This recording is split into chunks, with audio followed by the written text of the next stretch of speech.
So is there anything in any of your businesses that you're kind of struggling with right now? I have a question. Like, what would you say is the best way to reach new clients? Do you think it's by like online marketing, or do you think it's more like getting out there and shaking hands? Well, hopefully Tristan will chime in here in a minute, but it's a multi-pronged approach. It can't be a single thing. So it has to be multiple things that you're doing. I mean, nothing takes, when you're dealing with money, I find that the personal interaction, the personal referrals are probably the best. Because why would you answer an email from somebody that you don't know to take care of your taxes? You know what I'm saying? It's like, or take care of your books. You need to develop a sort of a relationship and understand. Which is why in my website, I want to have a discovery call. I want them to see, my video, to see, okay, this is who she is, this is what she's about. Okay, I feel better about that. So I've noticed that often the people who would need your services most are business owners with employees that are constantly putting out fire-related employee things. So they have very little attention span, and they both know this is a problem, but it's a frustrating thing to think about because just the nature of it, they're related to something in that. I really, really recommend cold email, and I recommend it in a very specific way because I think people hear cold email and they have marketing strategy. Cold email is powerful because it is still believed to be a one-to-one personal communication. People don't like cold email because they feel that they're part of a list. Adrian, 5 lines. 5 lines. First one, an observation about that person and their niche. What does this do? It shows you took 5 minutes. I'm not miscategorizing what you are. I noticed that you run a business that does this in this state, or honestly, I go to their About Us page, I go to their services page, once I find 2 things that are specific, that's the research. Line 2, we're cutting to the chase. This is who I am. This is what I offer. Again, they're busy and they don't want to think. If your email makes them think, you've already disqualified them, and you're trying to say, we're going to make it easy for you. So this email should be step 1 of that. So again, the second line is literally not salesy. Hey, I'm Adrian. I work with a company that offers HR services specializing in XYZ. Guess 2, because you might be right or wrong, or they'll correct you and say what they do need, but don't give a list of 13. 2, maybe 3. Again, easy for them to decipher. Last line, would it be a ridiculous request for us to have a meeting to talk about how we could help? Last line, even if you're not interested, I hope you have a great day and I wish you nothing but success. The last impression is the lasting impression, Adrian. Whatever you write at the beginning of your email, Control X and Control V that at the bottom. But again, so like just say, hey, I noticed that you do this in this service in this area. I noticed is a beautiful way of saying I'm looking. It's very non-threatening. It's not creepy like research. And then immediately to your value prop. They should be able to walk to their car, looking at their phone, and say yes or no to this email. It should be that easy to comprehend. You will get responses. People will be excited to talk to you because you didn't waste their time. They know they need you, and you're the only person who's actually like, no one's doing that. You'll see responses. How you choose to funnel that lead generation is entirely up to you. There's a whole sales funnel after that step 1. Yeah, 100%. Yeah, 5 emails a day, man. I guarantee you'll get clients that you never thought you could. Massive clients, because they are real busy, and it's not about money for them. It's about time and energy. They don't care about the money. They care about the time and energy. So don't spend a large email giving a value proposition, because that's about money. It's about time and energy. And I think you'll probably crush it going that route. Good luck. I love that. Appreciate it, man. Good job. Good stuff, Tristan. Tristan, could you repeat the core containment items in that email? Simple. First point is something specific about them. I noticed. I noticed what you do, and then something where it is, a specialty. If they focus on motorcycle, a specific brand of motorcycles, you're just showing like, look, I paid attention before I sent this. Secondarily, what you do. I'm Richard. I do this. We help with XYZ. And then the ask, call to action is the 3rd line. Would it be ridiculous for us to jump on a meeting and talk about how we might be able to free up more of your time and energy? And then the last impression is a lasting impression. Even if you're not interested, I wish you nothing but success in your business. If you like, I don't know how you put it out respectfully with love and kind regards, that can be your sign off. But in 3 lines, you have respected their attention, their time, and honestly, their dignity. because you didn't try to play, you didn't try to slip it up. And honestly, subject line, quick question, first name, do you have 30 seconds for a question? Again, this is just to get them to open it up.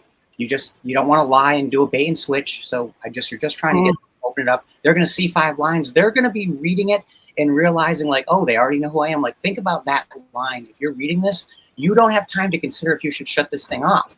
Oh, he does know me. Oh, is this what he does? They'll know whether they want it or not. And if they do, they're going to follow up with you. The likelihood of having cold leads respond to this is very low. But the people who do are very interested in actually having a human conversation with you. So appreciate that and respond quickly. Do not send these emails out. See an email. Just have like a quick calendar link. Have a quick response. Don't make the response work. You have to have speed to lead. How quickly you respond really matters. Really matters. Very good, Tristan. Very good. Time kills deals. Yeah, for sure. Well, that's really interesting because I belong to BNI, Business Networking International. And so in my group, we have a lot of people that refer back and forth, and that's really great. So we have this one guy, Aaron, and he does employee benefits.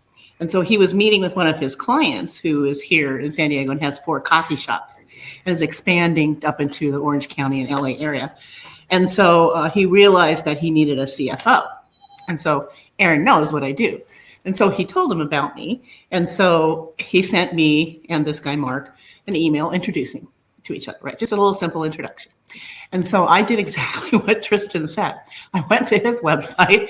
I looked what he was all about, found that he was really into coffee. I mean, obviously, because he makes, he has a coffee shop, but coffee that he buys from farmers in Central America. People that, have not the best life, that don't always have the opportunity, small farmers to sell. And so he really, does that. He goes throughout the world actually looking for different people that he can promote their coffee, these small farmers.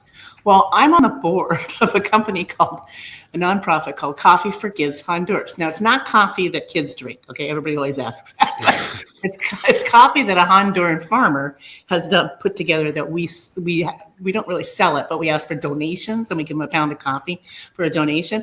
And those donations go to help a hospital in Honduras. And so it's a children's hospital for little kids that have cancer. And so we've put in like a water filtration system. We've been there about 15 years. We send mission teams down, Doctors Without Borders go down. We do all sorts of stuff with them. And I thought, oh, isn't that interesting? So I send my message to Mark and I said, hi, I saw that you have an interest in coffee. I said, we share a common, mission or whatever, and told him and gave him the link to Coffee for Kids. And so then I said, so, I'd love to talk to you about your business. It seems like, you're growing and that's really exciting and good for you. And, when you have a chance, just give me a call and here's my Calendly link. And then I wished him happy Thanksgiving. And this was yesterday. He responded this morning and said, oh, he goes, I think I know of that foundation. So immediately he found something that makes him feel more comfortable talking to me. Mm-hmm. And he shared really intimate details about his business, what he'd been through, people that have helped him. Now we're business partners that have left, but he needs to, all these kinds of things that are going to help me when I have my conversation with him. So he did his own little client questionnaire.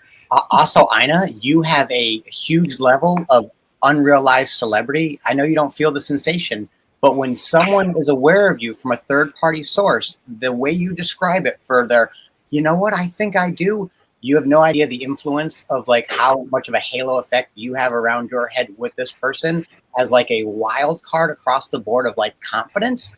So like just kind of know that. As you're like, that's just, people don't say that out loud to people without there being a deep core in their inside. That was in the subconscious. It will inflate everything you say to the positive. So there's no any sign of like not a weakness because I'm a dude, but that's not the word I'm looking for. Neuroticism, right. Whatever. Like confidence would be key because there's no part of him that's testing that. So don't verify confidence either. If you're explaining you're losing, that would be like do not spend a lot of time explaining. That's what I think was the point I was getting to. You can probably just validate fact and when he has follow-up questions, but that is so cool. That's a client. or a massive referral, but I can't wait to hear the follow-up on that. That's really exciting. Yeah, so it's really interesting because he's a client that I would not normally take. I don't do like those kinds of businesses. But Aaron, I know Aaron for a long time. He's a great guy. I see him every week in my BNI meeting. So to your point, Tristan, he knows that I won't embarrass him. He knows that I will do the best service for this guy, for Mark, that I will go above and beyond because, I don't want Aaron to look bad.